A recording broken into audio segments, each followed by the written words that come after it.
के व्यक्तित्व का निर्माण संस्कारों से होता है।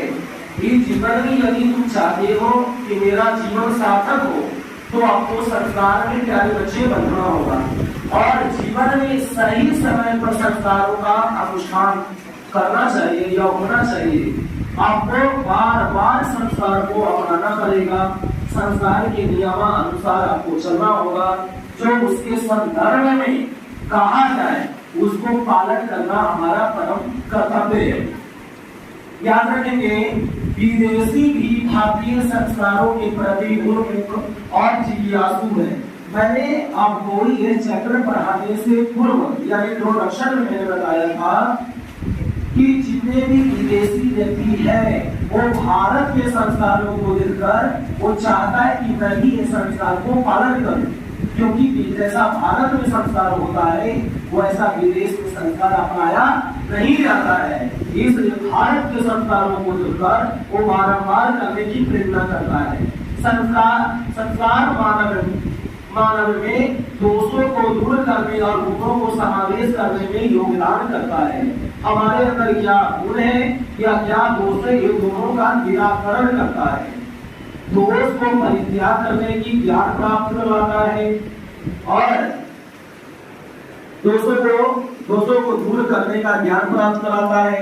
हमारे अंदर यदि गुण है तो विभिन्न प्रकार के गुण भरने का काम करता है, ऐसा यह संदेश देता है लेखक बाबू।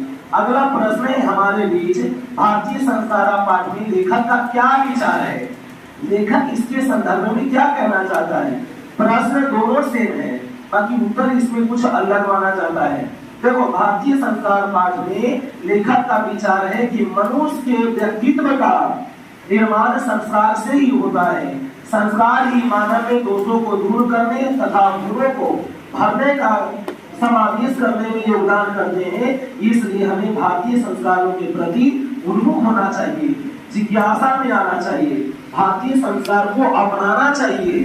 देखो, प्राचीन काल में जितने ऋषि महर्षि थे संस्कार को इसलिए बनाए ताकि आपका जीवन सार्थक हो जाए, आपका जीवन प्रोग्रेस करे, आपके जीवन की कोई महत्व रहे, कोई उद्देश्य रहे और आपके उद्देश्य के अनुसार संस्कारों का निर्माण किया है।